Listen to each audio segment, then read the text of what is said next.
ఈ మధ్యన college promotions విపరీతంగా వస్తున్నాయి. అనుష్ గారు మీరు చెప్తే మామూలుగా ఉండదండి. మా కాలేజ్ మొత్తం గ్యాంగ్ అందరూ జారిపోద్ది ఆటగారు చెప్పారని అంటున్నారు. అంటే 5,00,000 ప్రమోషన్ చెప్పినందుకు, తర్వాత పర్ హెడ్ ఇంటర్నేషనల్ కాలేజీలు వచ్చిన ప్రతి తలకి 2,00,000 చొప్పున ఇస్తానంటున్నారు. చాలా ఇంటర్నేషనల్ కంట్రీస్ నుంచి మన ఇండియన్స్ మెసేజ్‌లు చేస్తున్నారు. నేను ఒకడని చెప్పలేను సార్. రిజెక్షన్ చెప్పడం, నో అని చెప్పడం చాలా ఇబ్బందిగా ఉంది. నేను చేయనండి అంటే అదేముందండి, ఇందులో తప్పేముందండి? మీరు బెట్టింగ్ యాప్‌లు కాదు కదా చేస్తున్నది.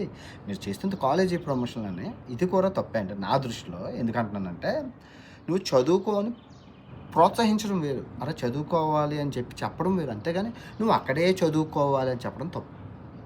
ఆ కాలేజ్ వాడిని ఎతుక్కొని వాడు రీసెర్చ్ చేసి వాడు ఏ కాలేజీలో జాయిన్ అవ్వాలో జాయిన్ అవుతాడు.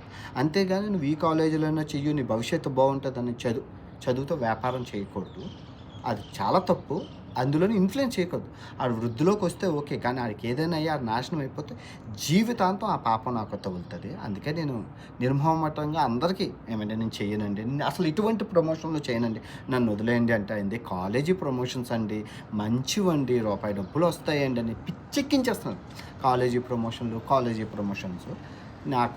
నేను కాలేజీ ప్రమోషన్‌లు ఇంటర్నేషనల్‌లో ఏ కంట్రీవి చేయను. ఇప్పుడు మళ్ళీ చెప్తున్నాను. ఎందుకంటే ఇంటర్నేషనల్ ఎక్కువ తిరుగుతాను కదా! ఇంకా ఆప్షన్ లేదు వాళ్ళకి. ప్రమోషన్‌లు మీరే చేయాలి అంటున్నారు. నన్ను క్షమించండి. పెద్ద పెద్ద హీరోలున్నారు. వాళ్ళని అడగండి. వాళ్ళు చేస్తారు. కానీ నేనైతే గనుక నేను చేయను.